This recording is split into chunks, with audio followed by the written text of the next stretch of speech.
Invité à s'exprimer sur l'hommage que certains supporters de l'homme souhaitent rendre à Bernard Tapie, Christophe Dugarry n'a pas été tendre envers l'ancien président du club phocéen.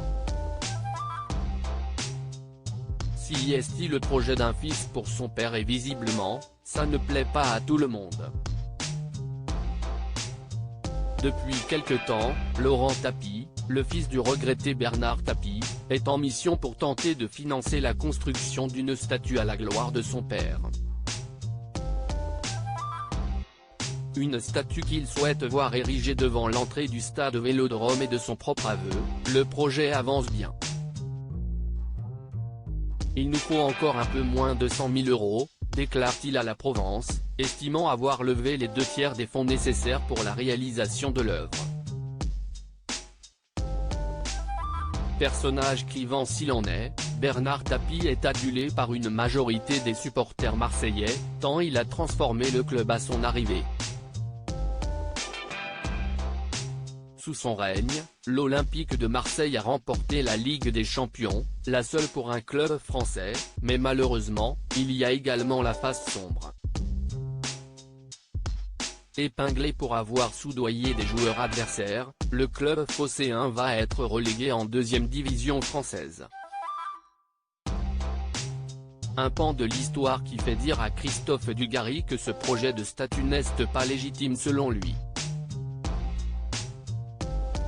Il y a des gens qui ont souffert de cette situation, note de la rédaction, il y a eu des drames avec ça. Il y a eu des vies brisées, s'est insurgé l'ancien footballeur dans l'émission Roten sans flamme le 14 septembre. Très remonté face à un Jérôme Roten beaucoup plus enclin à voir le projet arriver à son terme, Christophe Dugarry ne démord pas. Donc on oublie tout ? Il y a eu un titre, on oublie tout, a-t-il été interrogé. Pour le grand copain de Zinedine Zidane, qui a évolué 2 saisons à l'Homme, il est normal d'avoir une opposition à ce projet de statue. Est-ce que les gens ont le droit de trouver que la part sombre de Bernard Tapie ne mérite pas d'avoir une statue? Ils ont le droit. Si est-il un Christophe Dugarry très remonté qui s'est exprimé sur un sujet qui fait polémique ces derniers jours.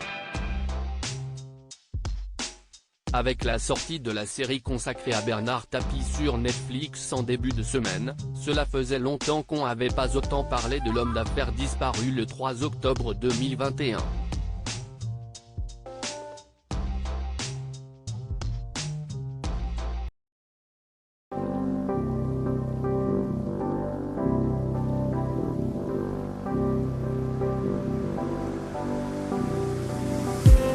I just need